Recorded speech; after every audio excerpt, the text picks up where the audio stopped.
Hi, for step 3 or task 3 of the Civic Seal research project, again, you want to make sure that you have up your um, copy of your Civic Seal project and also have open the law code that you've been working with.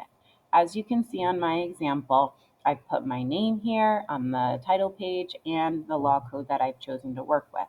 For task 1, I answered these questions about the Hammurabi Code because that's the law code that I chose for this example.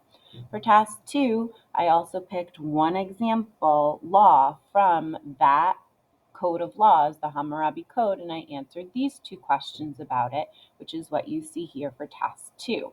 For task 3, what you're being asked to do is to look at something other than the law code, but it relates to the law code. So let's look at the directions and I'll show you how to do it. The next step for you is to choose an article from the list of sources located below the law code that interests you.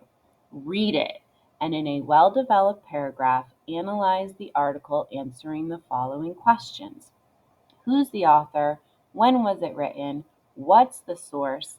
What's the argument being made? And provide an example from the article that supports the argument being made. So I'm going to go to the Hammurabi Code. I'm going to scroll down to the bottom and I see lots of choices for this enduring issues related to the Hammurabi Code. I'm looking at the categories here and saying, you know what? I think I'm interested in children's rights. So I'm going to open up this link and I'm going to look at the article that it has there, and I'm going to answer these questions based on this article that I chose from the links that are underneath the Hammurabi Code.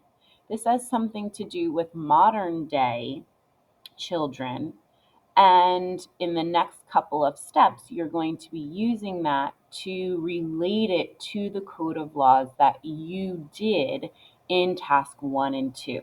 So make sure that you're looking at all the information on one of the links that you choose that you think you're interested in to answer and complete task 3.